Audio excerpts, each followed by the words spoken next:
All right, right. What's up, guys? What up? What's up? Good afternoon. Well, actually, morning. Still morning.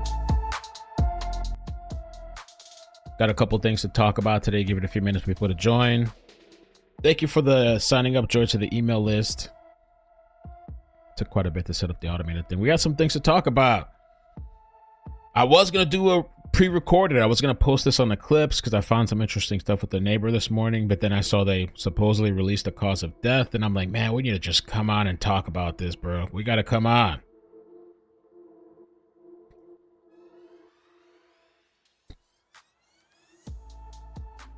Yeah, we did get notifications. Give it a second for people to join. I will timestamp this live stream, so people watching the rebroadcast, look out for that. I made the email alerts really nice. It took me a while to figure out how to automate it. So yeah, if you could sign up, I appreciate it. We're almost at 1,000. We're at 930 something. When we get to 1,000, I'm going to do a giveaway. I'm going to find out how to do a randomized selection. We'll do a little giveaway for people that joined up.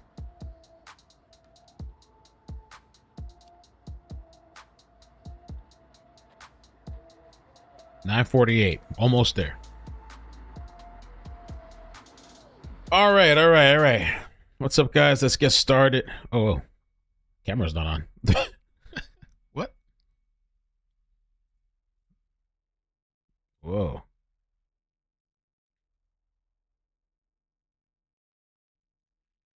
What the? Let's try to put it back on. Maybe because I did the other software. Oh, man. Hold on one second. Let me fix this up.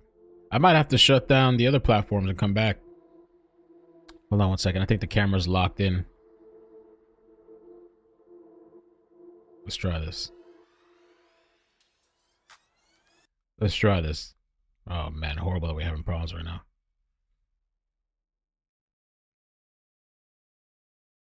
Now we should go. Boom. I'm here. Okay. We're here. And we're... What's up, guys? So let's talk about some of the updates. I had to cut the people off the ship to save the ship. I had to cut people off the boat. But let's talk about some of the updates with this horrible story. Endangered missing persons alert. So this here has a little bit of a timeline. I'm just going to go over this briefly, and then we're going to get into the meat and potatoes of the updates for today. So they're saying it's unknown if he's armed, but he's considered or should be considered armed and dangerous. Okay. And this began Friday, May 30th. It all began with a civil complaint by the mother, Whitney, who called police around 9:35 p.m. on May 31st. Why does it say May 30th here, though? Okay, May 31st, she was interviewed by responding officers and reported no history of problems with the current parenting plan. However, she did report concerns of homelessness and financial stress from Decker. According to court documents, Decker did not drop the daughters off on time and did not answer his phone, despite calling multiple attempts.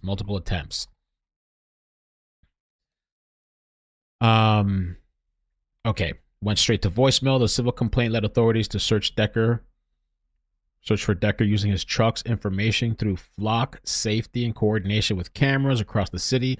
At this point, this truck was last registered by automatic license plate readers going across the Wenatchee Bridge a short time after picking up the three daughters.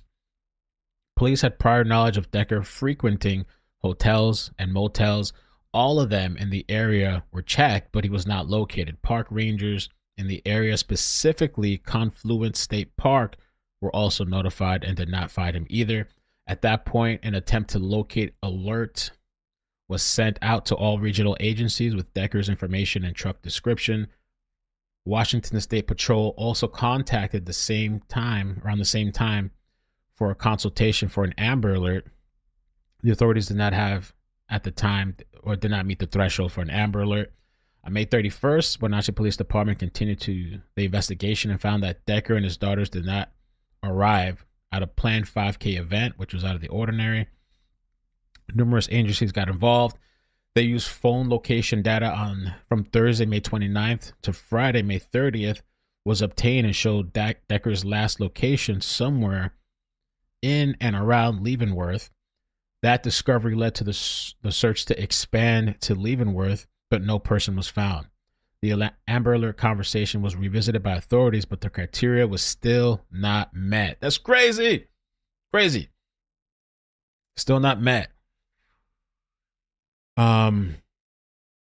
Washington State Patrol put out an endangered missing persons alert instead of at approximately 4 p.m., which went out statewide on state highways. Probable cause for 3 counts of first-degree custodial interference were established, and the process to gain those arrest warrants began. June 1st, requests for first-degree custodial interference arrest warrants were granted and entered into the system. June 2nd, CCSO detectives were contacted and assisted by WPD to check the areas Decker's phones pinged, according to the data. The family was contacted to meet with authorities to provide an update on the search around 10 a.m. at the WPD. Decker's truck was found near Rock Island Campground at about 3:47 p.m. Upon the authorities' arrival, a ground search was initiated in the immediate area of the vehicle. During the initial search, authorities found an abandoned camp with a fire pit, tent, and a cooler near the vehicle. The vehicle was unoccupied when it was found. A short time later, the girls' bodies were found approximately 75 to 100 yards past the vehicle, where the vehicle was located, down a small embankment. According to the court documents, each girl had a plastic bag over their head when their bodies were found. Court documents also revealed that there were zip ties and plastic bags strewn throughout the area around the vehicle along the way to where the children's bodies were found. The tailgate of the pickup truck also had what appeared to be 2 handprints of blood on it. I thought that was kind of interesting too. Whose handprints were they? Were they Travis's or were they the kids? I'm assuming maybe Travis. I don't know. 2 bloody handprints.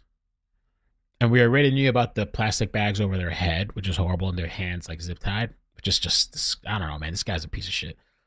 But also that it was strewn around the campsite. Just a mess, I guess, out there. On June 3rd, Tuesday, the girl's father is the primary suspect in their murders, and he has not been found. So that's a little brief timeline to start up the stream a little bit. Also, before we get into the new stuff, I just want to play this clip while I set up the other live streams about this Amber, like the mother wants reform on Amber Alerts. Coverage now this morning. The desperate search continues for the man accused of brutally killing his 3 daughters in Chelan County over the weekend. The sheriff's office held a press conference saying they're confident they'll find Travis Decker as resources pour in from across the country. The Chelan County Sheriff's Department says the 32-year-old has an extensive military background, which may be helping him avoid law enforcement. We have learned so far through our investigation today that he is well versed in outdoor survival. And talking with his father, it sounds at times that he would go out and would be living off grid for sometimes up to 2.5 months. So we also understand too that he at times would do caching. So we understand that that's a possibility that he could caching. That means too, that caching thing, that means that that storing supplies throughout the woods, like different locations and stuff. And so if you ever need to come back out this area before, put supplies out there, and has the ability and the knowledge to survive for a long period of time. There was a tip that Decker may have been spotted in McCall, Idaho, causing law enforcement to search the area. That lead did turn cool, but law enforcement officials say that is one of several tips they have received. The sheriff's office say Decker may have gotten as much of a 3-day head start on investigators. That's based on when he and the girls were last seen and when their bodies were found. Our Seattle sister station spoke exclusively with the attorney representing Whitney Decker, the mother of the 3 girls killed. As Alex McCall reports, Whitney feels like multiple cracks in the system led to her children's death. We are getting a fuller picture of Travis Decker, the man whose life appeared to be falling apart with mental illness, homelessness, and the inability to hold down a job. And access to his kids was cut to every other weekend after a custody hearing 9 months ago. He was an engaged father. He did have some limitations on his parenting time due to his mental illness. The mother's attorney in the custody case says Travis became homeless a 1.5 years ago after leaving the Army as a Ranger. He left voluntarily, so I believe his discharge was honorable. I think as far as the reserves, he just stopped showing up. The attorney says Travis worked a couple of minimum wage jobs and at one point was talking to the carpenters union about possible work, but his skills just didn't transfer. There were no red flags. He was struggling with isolation. And records show Decker was diagnosed with a serious mental illness. The attorney says that was... Oh, that's a lot. Records show Decker was diagnosed with a serious mental illness. To explain, the divorce was civil initially. Decker had housing and was allowed overnight visits. However, when he lost housing, the parenting plan was readdressed to accommodate accordingly. Whitney denied any domestic violence, which actually, when we get to the neighbor part, he says that there was an incident where he had hit her, but he also said that Travis had like a swollen face. I don't know if she hit him back. I don't know what was going on. The neighbor stuff is pretty interesting. But did mention moments of power or control he used. She provided examples of randomly leaving or waking her up by screaming at her in the middle of the night. She also said near the end of the marriage, he was diagnosed with borderline personality disorder that she believes.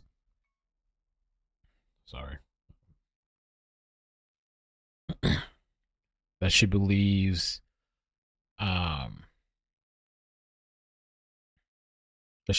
he's currently does not take medications for it. Damn. The attorney says that was most likely related to his combat and that Decker tried and tried to get help, but there was too much red tape to get veteran services. She really feels that the system let her children down. It was the inadequacies in the services for our veterans that killed those children. Wow. That's it. The attorney and the mom are also raising concerns about the state's Amber Alert system. Law enforcement officials say they did not see Decker as an immediate danger to his own children, so no Amber Alert was sent out. The attorney says the mother thinks that was a deadly mistake. They did not see him as an immediate physical danger to his children, despite the fact that he had a well-established history of mental health issues. And had they had seen it that way, those children might still be alive. And that's the thing that is so brutal. And the one thing she's really hoping can be changed in this tragedy. Anyone who might know anything about Travis Decker's whereabouts, you're asked to call the tip line. That's right there at the bottom of your screen. This is okay. So let's get into. Well, let's watch this cause of death supposedly that came out, and then we'll get into the neighbor. If you guys could help me out too, please, with the like button, please. I'd appreciate it. It helps out with the algorithm. Following here over the past several days, a lot of information developing as law enforcement agencies are continuing an extensive search for Travis Decker, the man wanted for the kidnapping and murder of his 3 daughters in Wenatchee, that is over in Washington. Now, on Wednesday afternoon, aerial and ground operations were underway with additional federal investigators joining in on the manhunt. Authorities are on site at the Johnny Creek campground looking. Now, the sheriff's office there and partner agencies are conducting a large-scale search across the county, including local national forest and wilderness areas. The Spokane County Sheriff's Office has provided helicopters to assist in the search, and the Air Support Unit is also conducting air operations in a similar area. A reward of up to $20,000 being offered for information that leads to Decker's arrest. He is considered to be armed and dangerous. Law enforcement urging anyone with information not to approach him, but to contact authorities right away if they do see him. Now, according to investigators there, they said, quote, the numerous tips that have come in from the public is greatly appreciated, along with the many offers for assistance from off-road vehicle owners and backcountry experts to provide guide services, equipment, and even horses if needed. Again, that was a statement from investigators. Those Wenatchee girls, ages 5, 8, and 9, were reported missing on Friday, May 30th, and sadly found dead on Monday. The Washington State Patrol was contacted Friday night to request an Amber Alert, but it did not meet the required criteria, according to investigators. On Saturday, Wenatchee police detectives provided additional information, and an endangered missing person alert was issued there. Authorities searching for Travis Decker, wanted for 3 counts of first-degree murder. And I do want to bring in Mike Gould, the founding member of the NYPD K-9 unit there, as we do know this man, according to authorities, has military experience. And how does that kind of change the search efforts here as they are looking for him?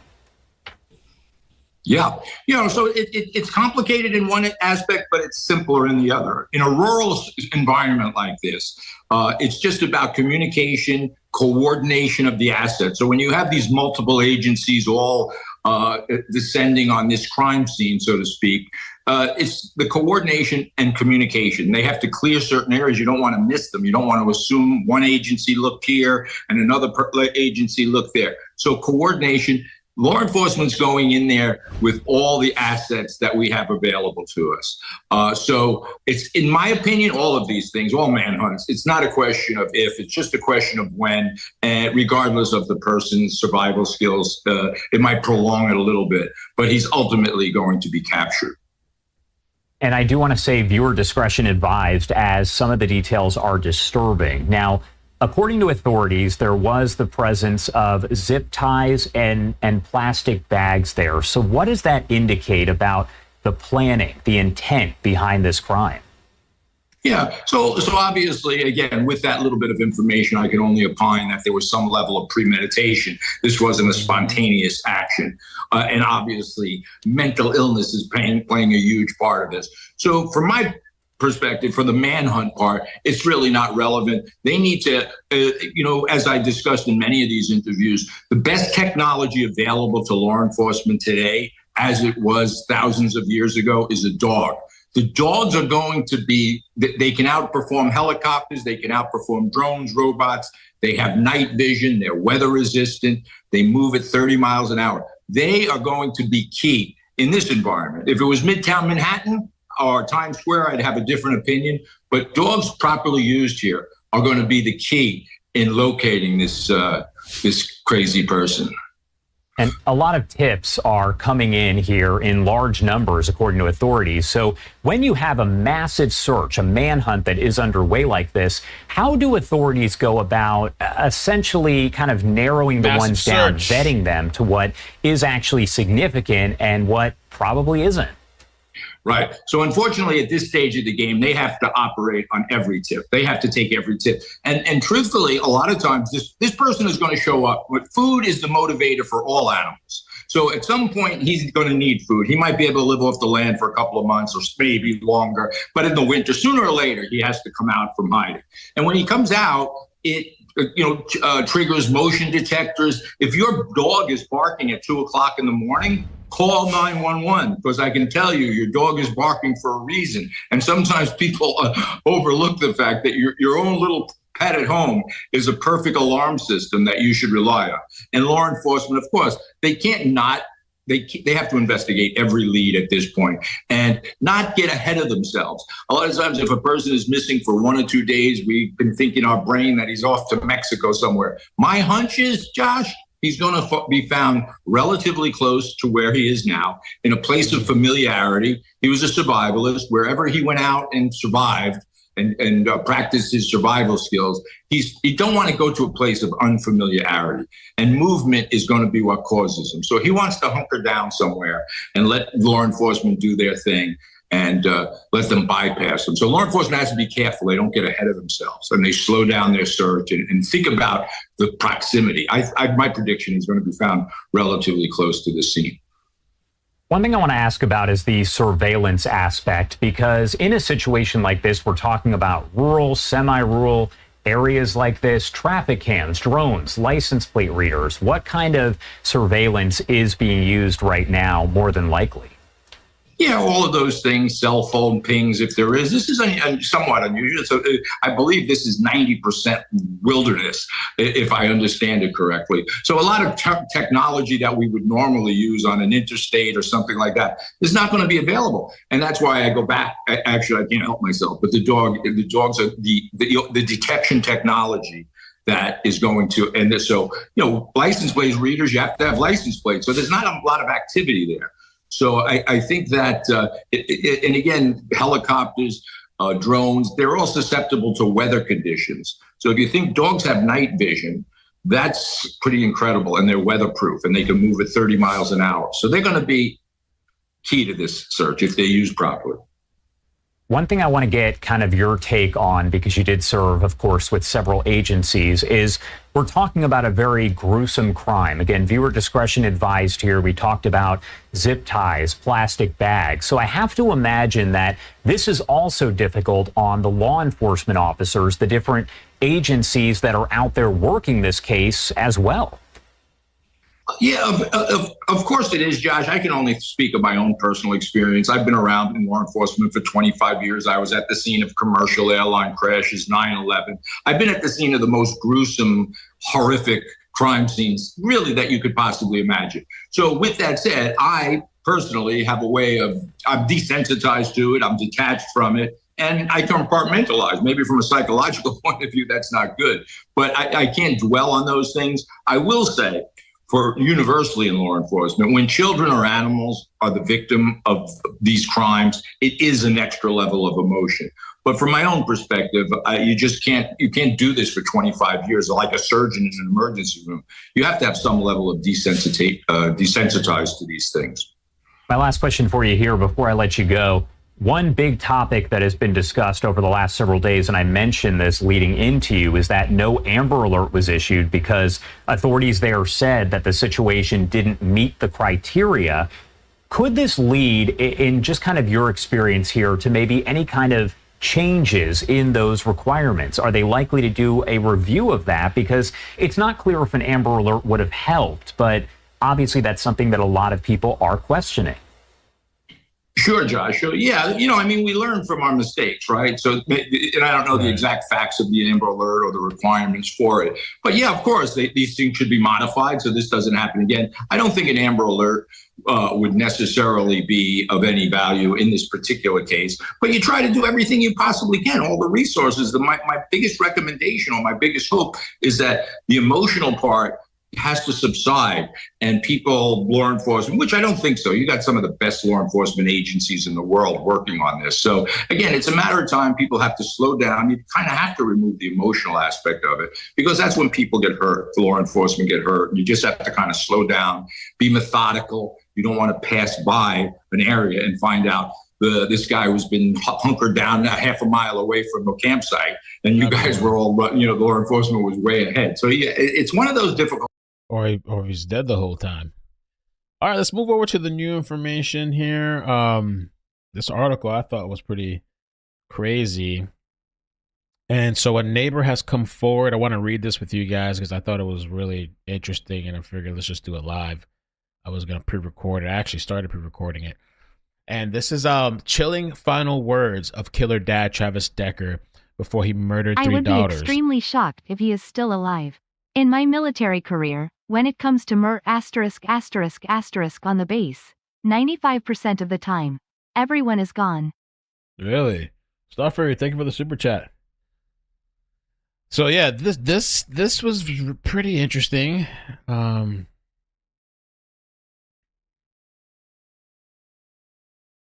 see something. All right, we'll try that. So yeah, let's do that. Chilling final words of killer dad Travis Decker before he murdered three daughters and mom's gut-wrenching text. A neighbor who was one of the last people to see fugitive father Travis Decker before he vanished with his three daughters has shared chilling details about the dad's strange demeanor and final words before he allegedly did the unthinkable. Decker is accused of suffocating his three daughters.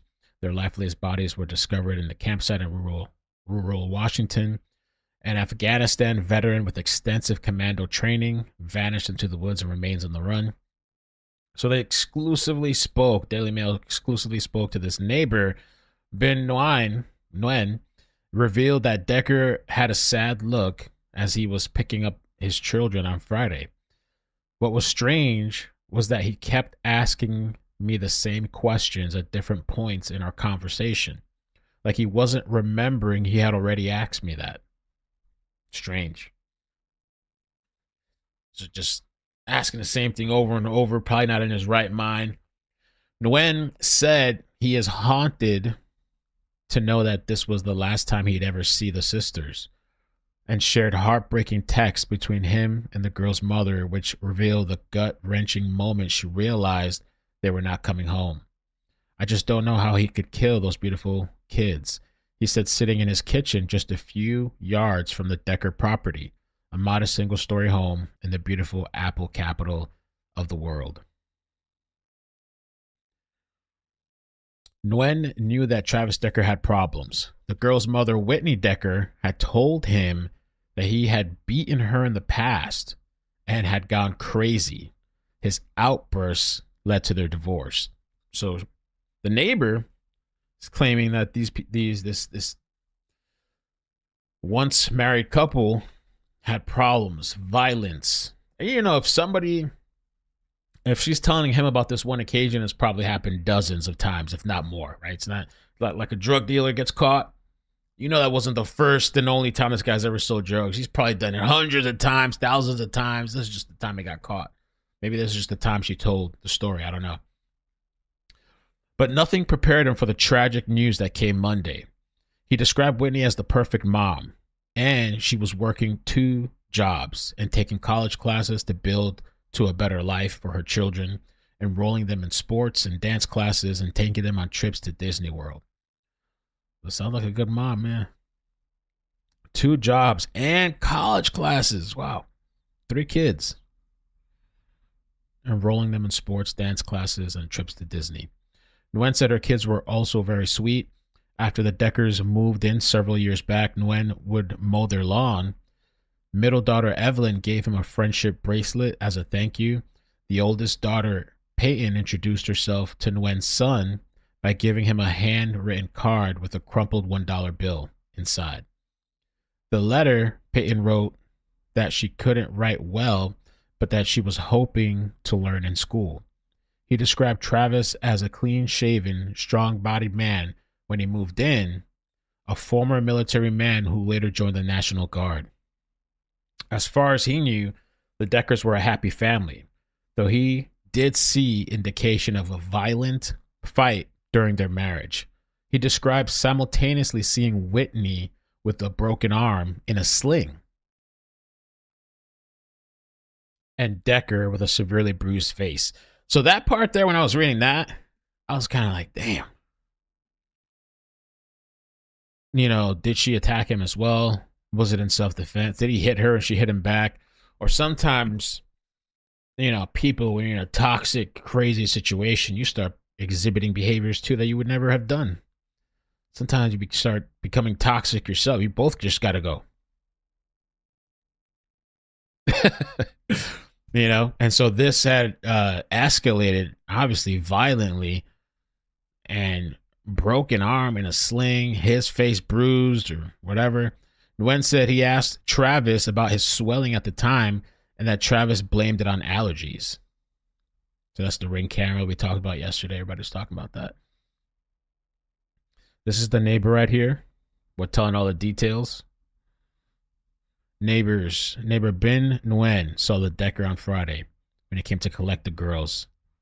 Chilling demeanor, bizarre questions. Neighbor watching everything, you know. This is the text messages. Me too. How and where do they find the kids? They found them yesterday, all the way down Icicle. Or Icklicle. So sorry, Whitney. You are a wonderful mother. Over here, dropping the text messages.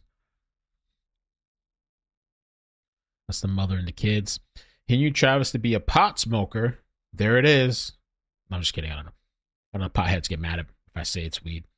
But okay, so known to be a pot smoker, but didn't know of any drug problems or mental health issues. That thing with pot, what I will say, man,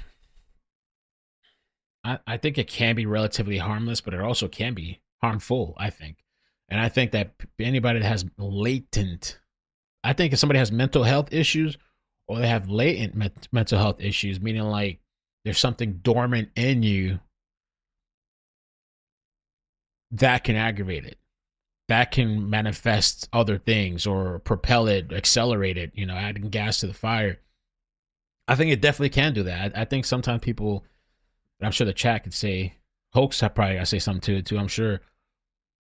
I don't think it's completely like this harmless thing that people make it out to be, but I also think that there's people that smoke and have no problem. Seems like it. They can smoke every day. I have friends all the time. They can smoke, whatever.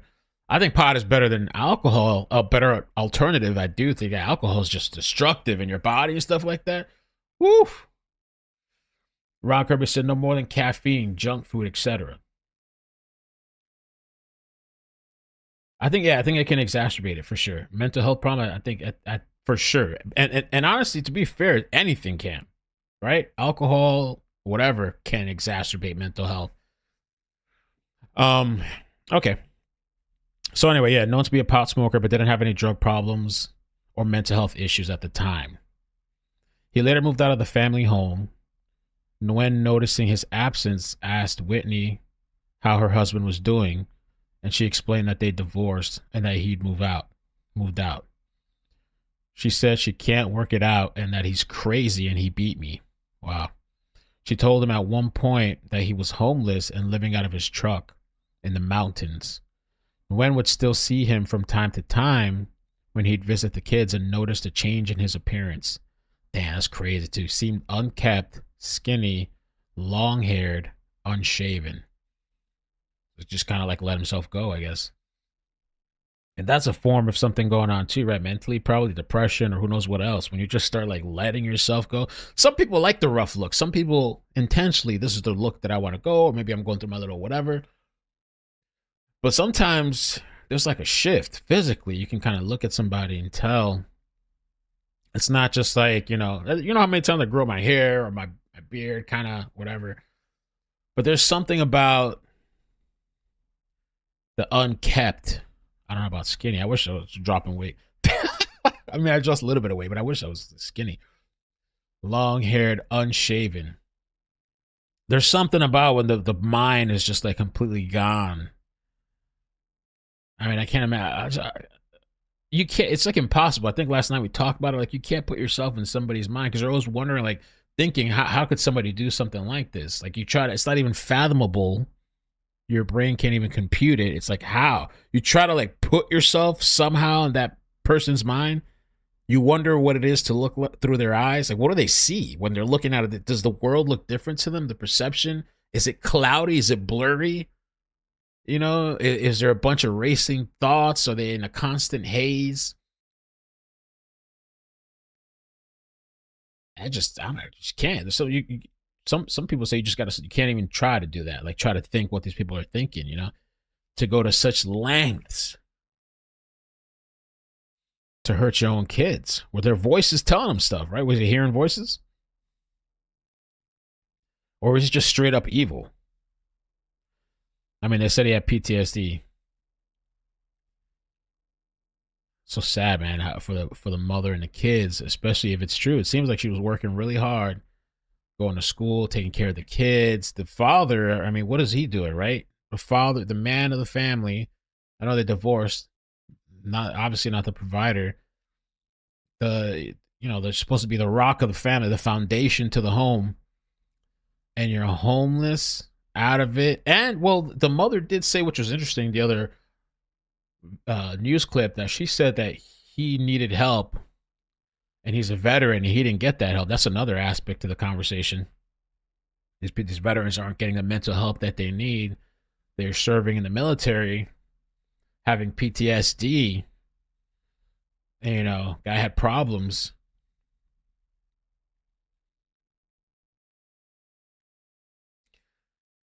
So, okay, his appearance changed over time.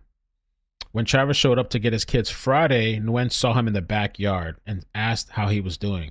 He said, fine, and then he asked me how I was doing, the neighbor recalled. But what was strange is that he kept asking me the same question at different points in our conversation, like he wasn't remembering he had already asked me.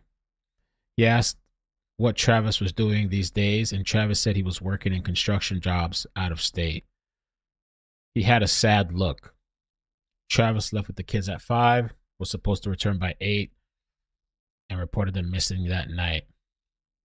Over the weekend, Nguyen still had no idea what was going on when he received a text from Whitney as asking him to get someone to move a car that was parked outside her house. Oh. Can you ask them to move the car in case Travis comes? She asked, seemingly out of the blue. I will tell them to never park in front of your house, he replied. Not never, just not till the girls come home, please. The next morning, Nguyen texted her saying he had heard a man's voice outside and wondered if it was Travis. She wrote no with a sad emoji. That's like a nightmare, yo. That's a scary ass thing to just think that like you have to share custody. It's through the courts. You don't have a choice. It's court ordered. And because legally you just have to hand your kids over. Even though she said she never thought he'd hurt the kids. Yeah, it's a problem. She never thought he'd hurt the kids. And then the person takes your kids and they just never come back. And you don't know where they're at, what they're doing. They're not responding. They disappear. Maybe Travis stranded in the mountains, he asked. There's a chance, she wrote. There are helicopters going out. Hi, Winnie. Any news about your kids? He wrote the next day. She then shared the tragic news, texting they found their bodies. They can't find Travis. I can't even imagine, man. I don't know. He said his tears started flowing at that point. Oh my God, I'm so sad. How do they die? He asked. I'm not sure. He then shared details of his conversation with Travis. He looked very sad and kept asking how I'd been many times over and over, he told her. Authorities swarmed the campground, finding the Decker's truck. They found the girls' bodies about 100 yards away from the truck. They died from asphyxiation, they believe, and reported their wrists were zip-tied. This is weird, too. I don't understand that. Decker's truck also had 2 bloody handprints on the tailgate. Inside were personal items, including blankets, food, and car seats, and a wallet on the center console. The campground also showed signs of recent activity with a tent and cooler located a short distance away, but Decker nowhere to be found. So if his vehicle was there, the camping stuff is there, where did he go, right? And I would think that they would, I mean, I don't know. This guy, he has a lot of survival training, military experience. He's taking courses. He's grown up in the woods and mountains. They say he does caching too, puts out supplies and stuff. I wonder if he had another vehicle ready to go or if he just took off on foot. And those 2 bloody handprints, is that on purpose? Is that intentional? I mean, you just put 2 bloody handprints boop, on the tailgate for what?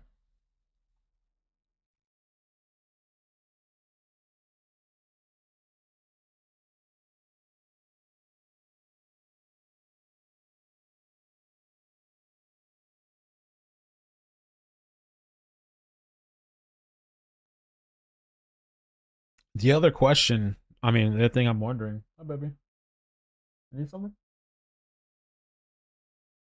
Huh? Oh, okay, good. You can charge it. Yeah. The other thing too is the asphyxiation thing. I don't understand why there was blood on his hands. Because he used the plastic bags, supposedly, right? I don't want to get too graphic, but he used the plastic bags. Why would there be blood?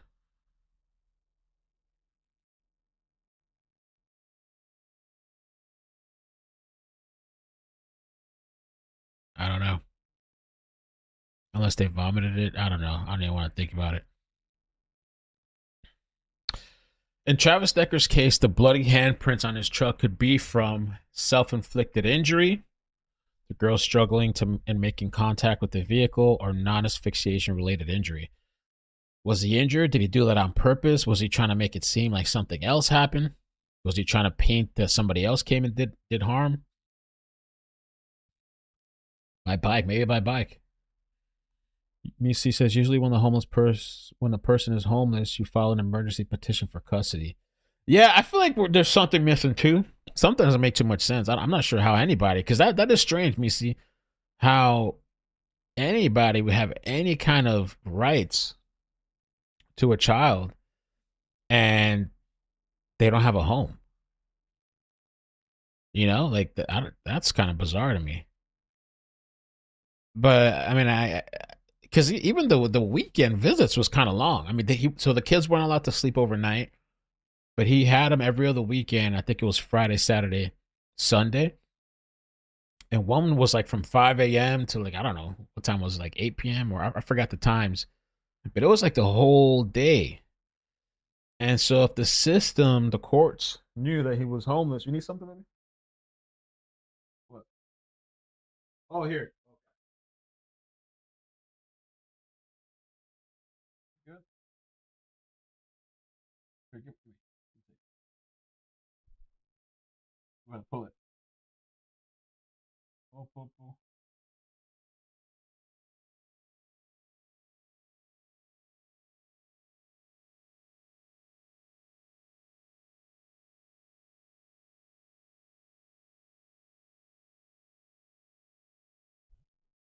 Okay. Sorry, guys.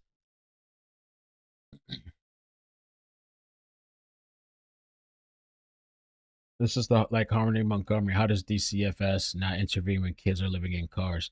That's I guess that's how she won that lawsuit, and that's controversial too because some people don't think.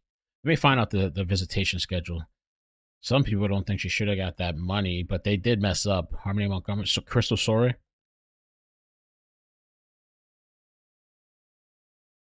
Travis Parker. That's what one article had the schedule. Or Decker. I don't know why I said Parker.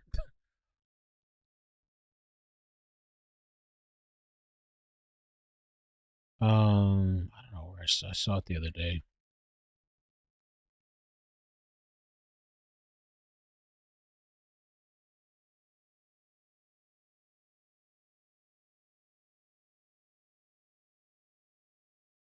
That Friday was from 5 to 8, but I saw another one. I don't know if it was I can't find it now.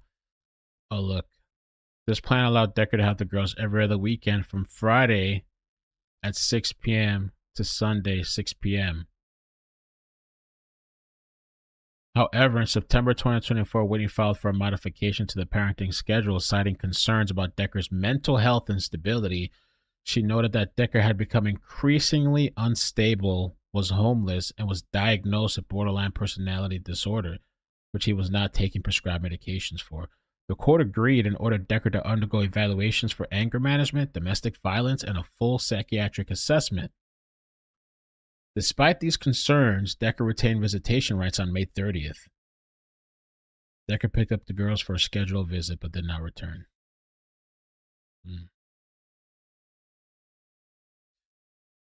That's...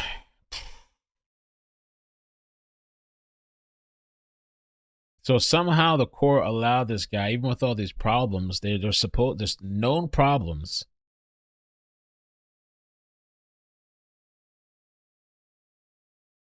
On November 14, 2022, a petition for divorce was filed with the Chelan County. She noted that no protection order, restraining order was needed. Okay. A parenting plan was also filed where Whitney noted there were no concerns of abandonment, neglect, child abuse, domestic violence, assault, or sex offense.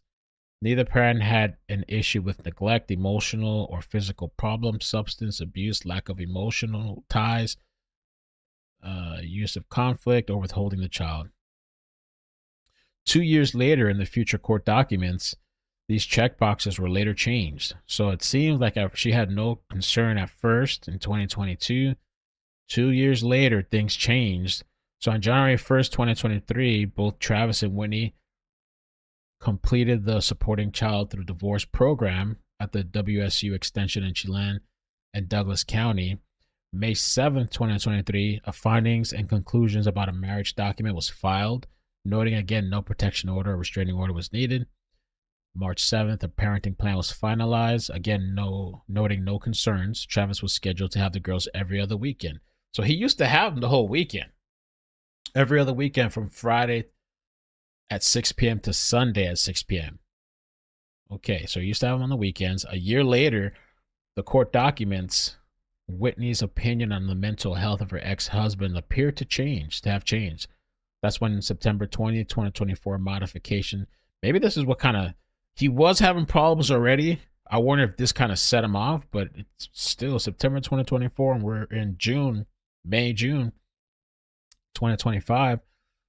A modification to the parental schedule was filed by Whitney's attorney. In the documents, Travis is listed as a transient and asking for the court for a major change in the parenting schedule. Whitney says because of his substantial change in one's parent situation, the proposed modified parenting plan noted a change to Travis. Specifically, Whitney said that Travis neglected his parental duties towards a child, and Travis has a long-term emotional or physical problem that gets in the way of his ability to parent. Whitney requested Travis to be evaluated for anger management / domestic violence and a full psychiatric evaluation by a licensed psychiatrist to include any potential diagnosis. She wanted the hearing within 30 days of the hearing. She also wanted Travis to enroll in individual counseling sessions with a licensed mental health counselor at least twice a month. She said if Travis did not do these things, the mother would have no choice to further limit visitation. So I wonder if this guy seems like he was already having problems. There's something, I'm sure, like Misi said, I'm sure we don't know the whole story, obviously. But she definitely saw something that was very concerning. But it also seems like to me, like she kind of still like wanted him to get help.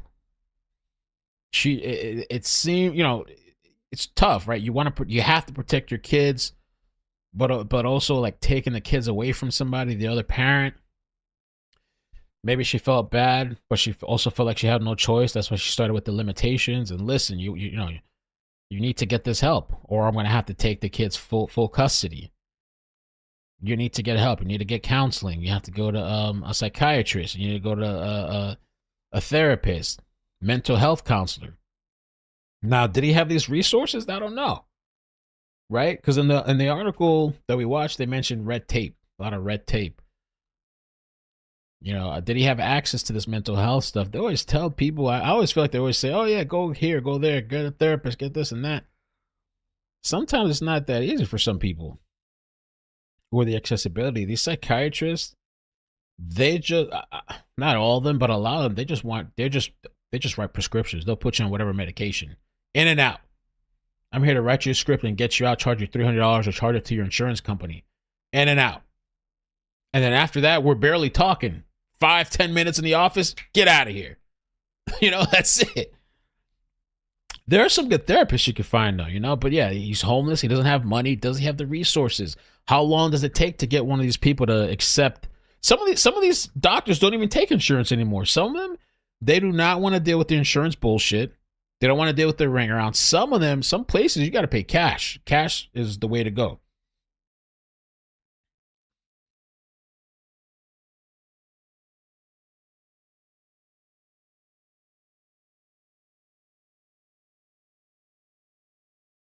It sucks. VA is supposed to help. See, the thing with the VA, I've heard a lot of different. It would be nice if Thrift were here, Island Thrift. The thing with the VA, I've heard of a lot of different conflicting stuff. Some people say it's great.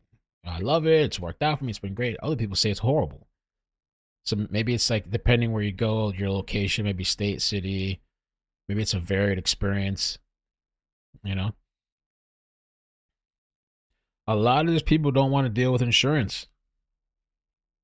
I'm telling you, man, some of them don't want to, they look at you, or if you have insurance, well, you're only allowed to go to these specific places. And if you go to the wrong place, we're not going to pay, we're not going to cover it. Even getting your prescription, some of these places, you have to go to CVS, you have to go to Walgreens, you have to go wherever it is, or they're not going to cover your medication.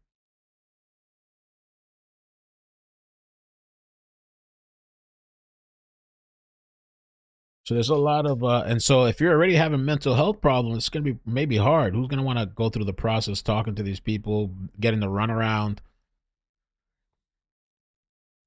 Not excusing this guy at all. That's horrific because there's a lot of people with mental health issues. They're not going to go kill their kids. But just talking in general about like the problems with some of these systems and for the vets, people coming out with all these problems after serving for the country, and some tossed aside. I mean, it's even crazy to say transient and veteran together is crazy, right? They should be taken care of. Transient and veteran, homeless, living out of a truck, right? With all the money that we have, all the money that we send overseas. I'm not going to go to politics, but that's crazy. Crazy.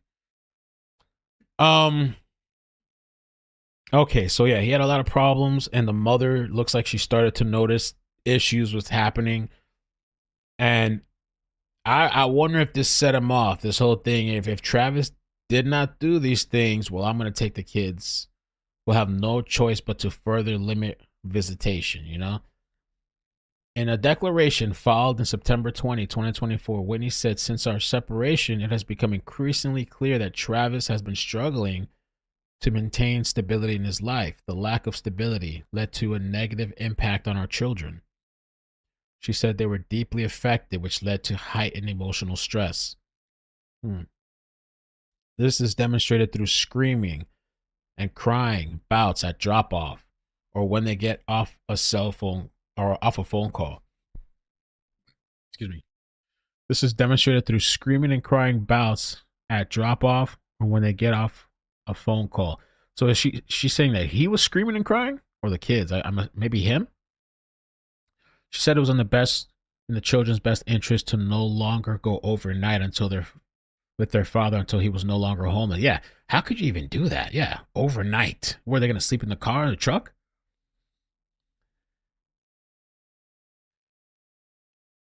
That's true too, Misia. Said it was in the children's best interest to no longer go overnight.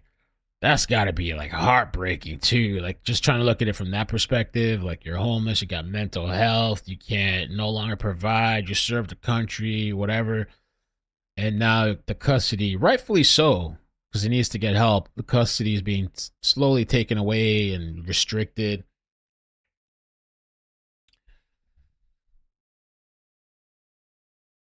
I mean, and you had this nice home, you were a family, and now there's no home, you're out on your own. She knows that Travis is able to attend events for our daughters. He is engaged and demonstrates a genuine love for them, which are meaningful and appreciated by our children. Travis also has some emotional, mental health issues that were primarily the catalyst to the end of our marriage. His borderline personality disorder and narcissism became rampant. She explained in October 2022, Travis moved into the Armory in Wenatchee. A few months later, he moved into an apartment in Wenatchee. When his lease was up, he moved back into the Armory, then purchased an RV. In May 2024, Travis moved to Idaho with his RV, but it was soon repossessed. Interesting. Now, if you remember last night, we all jumped because there was a reported sighting of Travis in Idaho. But police, during the press conference while we were live streaming, they said that they checked it out and it's not him. But interesting. Maybe he has some type of ties to Idaho. Okay. There were times that I told him I didn't feel comfortable with the girls staying in the Armory with a bunch of strange men. True. Very well. Yeah. She wrote, he told me he was staying in the RV, but then I found out he really was staying at the Armory again. So he lied about his location. Yeah, I wouldn't feel comfortable with that either. In June 2024, Whitney said she found out the girls were on mattresses at the Armory. He had some outbursts where he has had some outbursts where he has burst into my home against my objections and yelled for the girls. Damn. Yeah, it was a loose cannon. She then details incidents between Travis and the girls that include 8/30/2023, didn't want the girls this weekend, even though it was his weekend. Said the girls walk on eggshells because of how he reprimands the dogs. So that's the other thing too. I thought they said he had a dog, and the dog was at the campsite, and they recovered the dog where the girls were killed. I thought they said that, something about the dog. Okay, 12/19/2023. Olivia FaceTimed me screaming, crying. Travis was nowhere in sight. Peyton had to go find him, and he was with the dogs. Told me Peyton was unattended in the armory with Olivia playing on the lay pull down machine and smashed Olivia's hands. Wasn't comforting her. Olivia and Peyton were crying uncontrollably. Come to find out they had been sleeping in the armory. Wow. Oh man, that's just a scary. Yeah, this is, it was just boiling over time. All these events, and again, this is probably just the surface stuff. Or maybe she pointed out the notable things in here. A FaceTime call. Imagine that. A kid calls you FaceTime, screaming, crying. Your kids, 3 of your kids are supposed to be with this guy. The dad. Nowhere to be found. Left unattended in an armory where there's other people, other strangers, you know. Peyton was unattended in the armory with Olivia playing on the lathe pull-down machine and smashed Olivia's fingers. Okay, now 7/25/2024, hitchhiked to my house and asked to stay in the basement with the girls 3 hours later, or 3 hours late. So the girls hitchhiked to my house and asked to stay in the basement with the girls 3 hours late. Said he could pick up the girls from the play, but he was hitchhiking, so the stranger would have had to pick them up. This is crazy.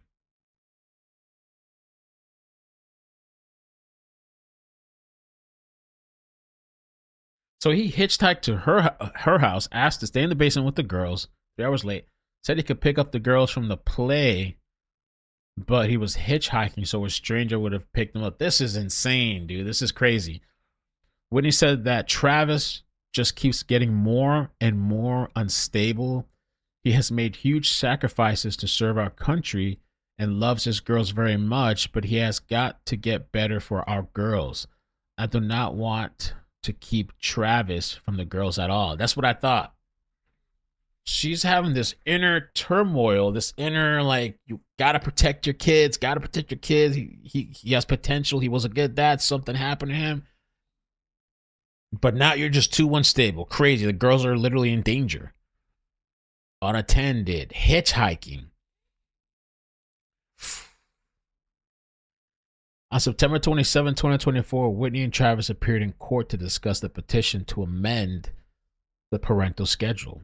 So he's showing up for these court appearances. According to court minutes, Whitney's attorney told the court that Travis had the children sleep at the armory around dozens of other men. That Travis was homeless and living in his truck. The attorney asked the court to stop the overnight visits with the children until he had secured a safe housing. Once Travis was under oath, he told the court that there was no reason to change the order because he already didn't have enough time with his children. He said he was voluntarily no longer full-time active Army and has more time to spend with the kids. So he wanted to spend time with the kids. He sees this, the conditions that he's in, he sees the kids in those conditions as okay, apparently. And he said he voluntarily is no longer full-time active Army. The court ordered that there was cause to modify the parenting plan. So I wonder if the court was trying to acquiesce to him a little bit too, just because he's a vet or military, you know, like I wonder if they're trying to like make things work, but it got so bad. When his attorney asked for Travis to receive a domestic violence evaluation and psychiatric assessment, the attorney also asked that Whitney be given the ability to limit visitation and that Travis should not be allowed to be alone with the children at any point. That was September 27, 2024. Oh, that's got to be like just haunting, like all the history. And you've been telling these people, telling them, he shouldn't be alone with the kids, should be supervised visits.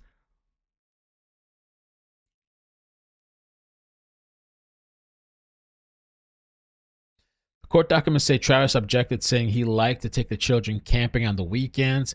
He said he understood Whitney's concerns about his living situation. He said he had no objection to paying child support, but he was currently unable to pay anything. He said it was important for the children to understand how the world works and how they could learn from his current condition. Lord Almighty. The court disagreed. The court agreed with Whitney and the proposed parenting plan.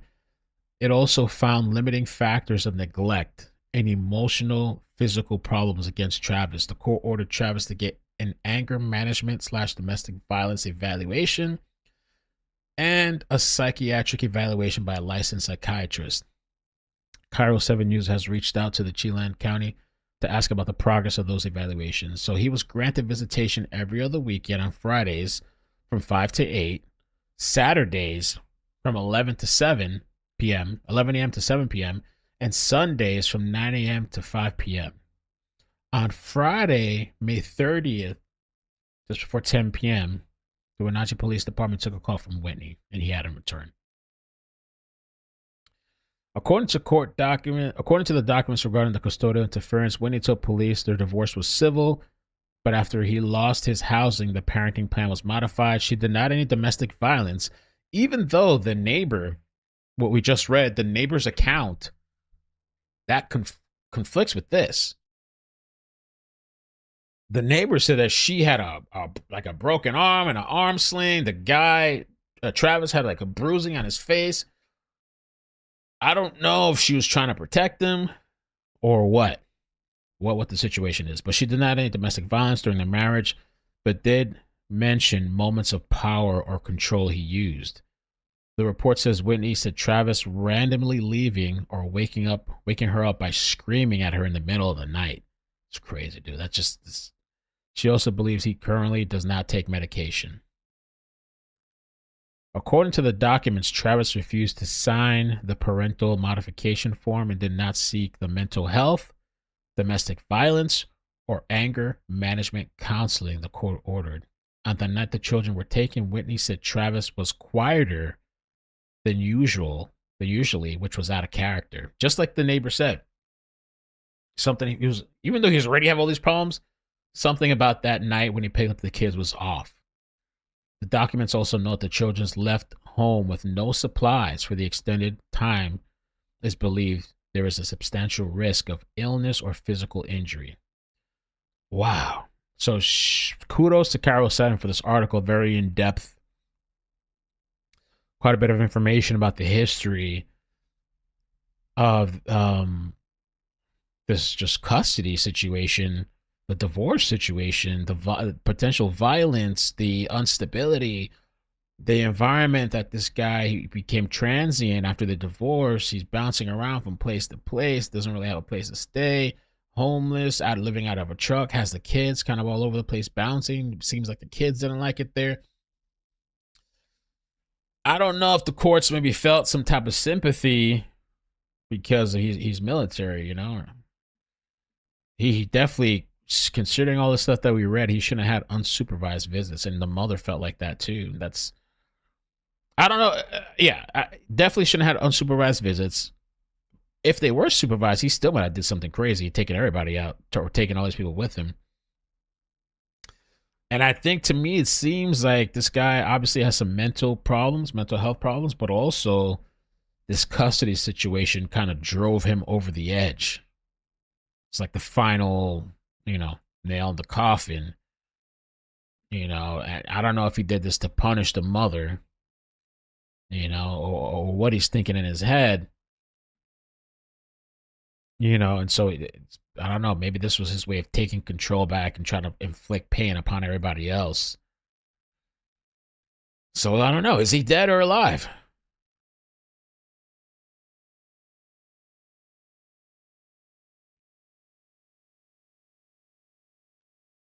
I don't know.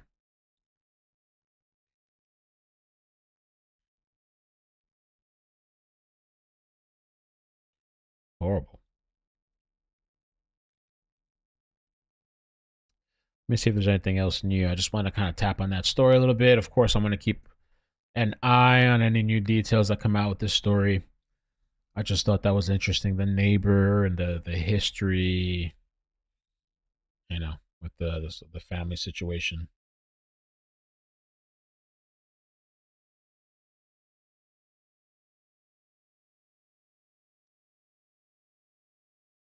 And there's a couple of people on the loose, man. These people on the run are kind of on the up right now. You got this Travis Decker. You got the 2 New Orleans inmates. One guy posted a video on Instagram, and he's still on the loose and on the run. We got the cop, the killer cop, on the run still. And I think there was a couple other stories of these escapists on the run. Crazy, crazy, crazy. If you guys wouldn't mind, like I mentioned again, subscribe to my second channel, iCkEdMeL Clips. You could just type in iCkEdMeL Clips on YouTube and it'll pop up, or you can go to iCkEdMeL.com. I have a video that I'm going to post. I have 2 videos that I could post. I might try to wait. I'm going to do one for sure. I might try to wait on the other one to hold off on notifications. And yeah, just hit the like button on the way out. Appreciate you guys' support. It's crazy, man. I think so too. Well planned, shows ability to organize his thoughts. I think it was planned. I think for sure it was planned.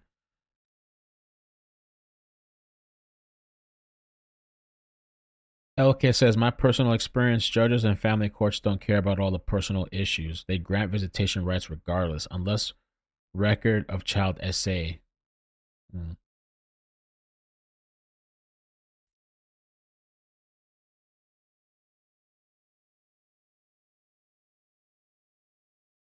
True, I agree. And yeah, if he didn't complete everything that was court ordered, he shouldn't be allowed to take the kids. See, Kenya, thank you so much for the 10 earlier. I appreciate that. Thank you. I wonder how long this guy's going to be on the run.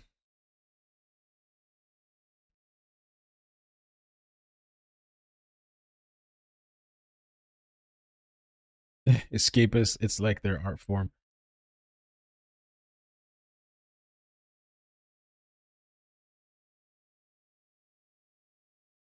Washington State woods are full of homeless vets, really. Maybe Travis camped near some of the bad homeless in the woods that attacked him and the girls. So some people, there was one person that had posted that theory too, supposedly, like, what if he was attacked or something in the woods? I don't know. I think a lot of things are pointing to him, but yeah, we got to see what, we don't fully know. We got to see what else comes out. A couple of times where I went in the woods here in Florida, it wasn't like deep woods, but there was a few times that I was surprised to find people living out in the woods. I found a whole huge homeless encampment with multiple tents, like out. You would think there's nobody there, and there's people. Sometimes people living out there. That's when I learned. I quickly learned when I used to go on my little boots on the ground adventures. I just like to explore. At first, I was thinking I had to worry about the animals and stuff. I was kind of worried, like thinking of animals and stuff like that. No, man, it's humans. Humans is what you have to worry about the most out there in the wilderness. But I didn't have any violent encounters though, But you never know.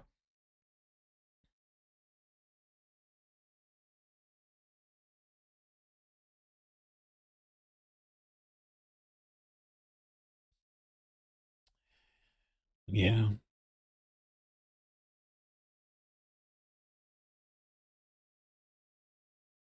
Yeah, I don't think so either. I don't think he was attacked. I think whatever he did maliciously to those kids.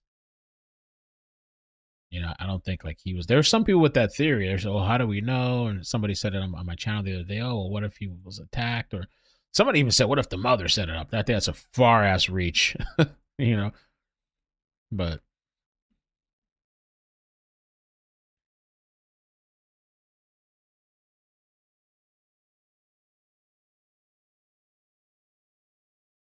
all right, guys. I guess I will catch you guys later, man. I'm gonna head out for now. I'm gonna be around the house. It's summer, so be careful, man. It's summer. Yesterday was nice. Yesterday, I went to Chili's with Maddie. We used to go to Chili's all the time, like too much. We used to go all the time. So we went to Chili's yesterday and played some trivia. We went to the park. Had a nice time at the park yesterday. She was playing around. Starting it off easy. I'm gonna see what I do this summer with her. And I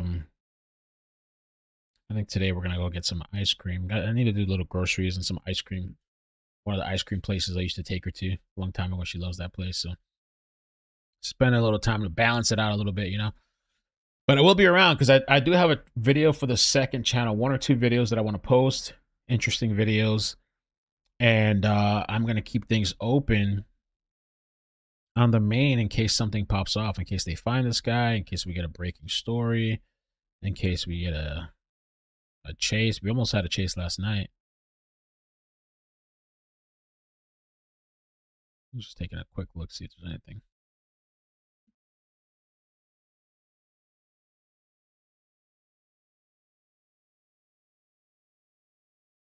Actually, you know what I could do? No, I shouldn't do that. Should I?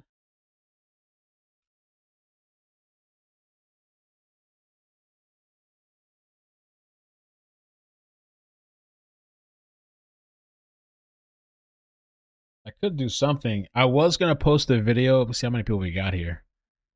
1,500. I could watch, if you guys want to go to the second channel, I was going to just upload this video, but if you want to just react to it together, I could just move you guys over.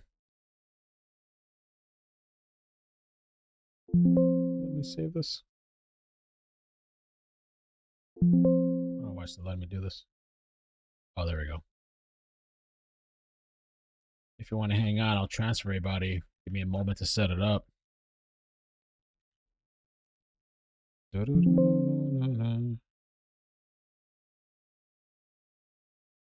Why not? While we're here, right? We'll just do it, knock it out. It's been raining too the last couple of days. I love the rain. It's been raining, kind of cloudy. The plants are happy. Raining with a little bit of sun, but just the last couple of days, cloudy. You get this. Need to make a quick title.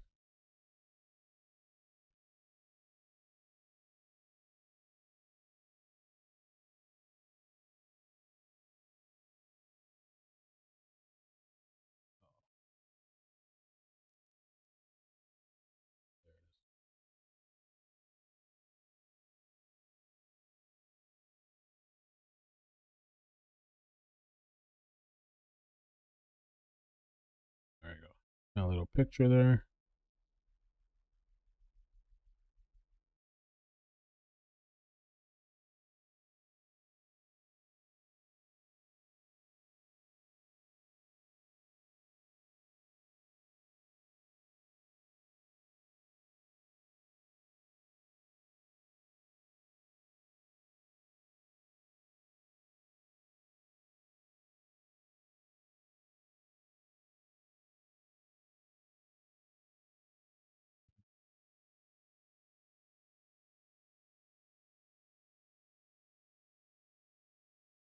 '90s.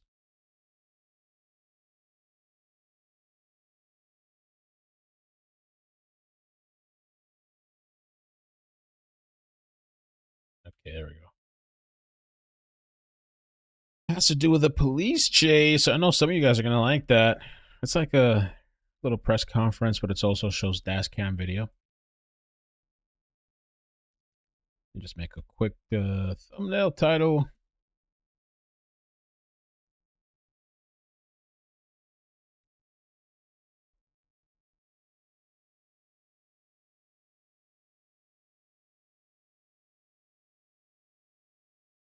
Thank you for the membership, Lori.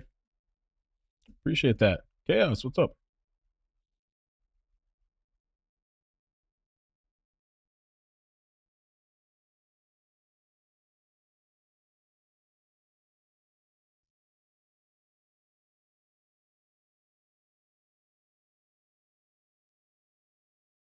Shoot out. While we have everybody here. What story right now has been capturing you guys? Like, what has been like on your mind? For me, it's this story. I think it's pretty much this story right now that's kind of on my mind. I haven't paid too. I stopped with the Diddy stuff.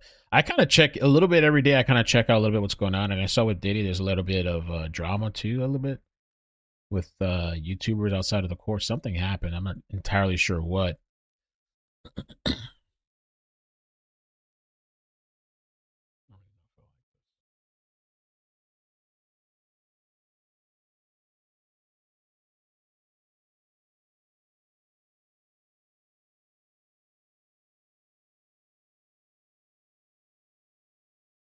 Let's see if I can modify this a little bit.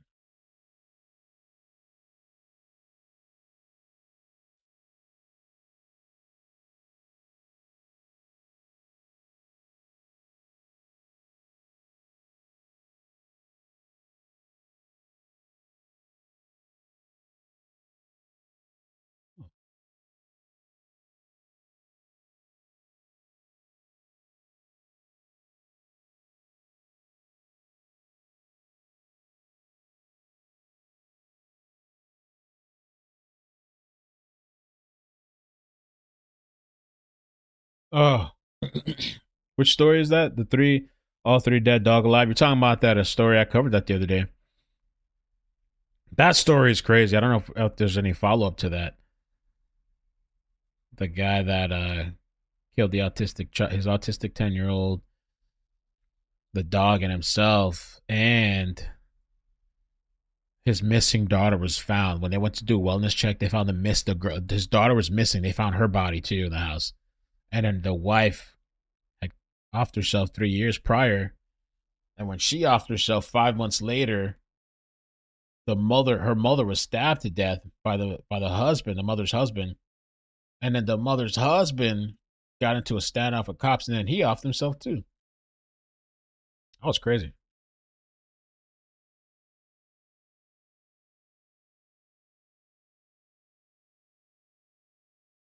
I don't know if I really like that thumbnail, but we'll run with it for now.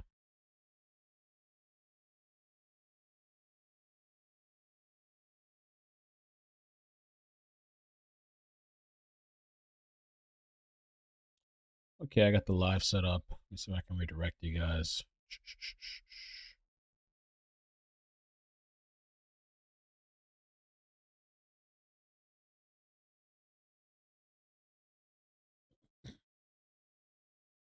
All right, I'm going to redirect you guys. I'll drop the link in the chat. YouTube, I'll drop the link in the chat. Pop, pop, pop. Oh, I got to update that, Lily. Yeah.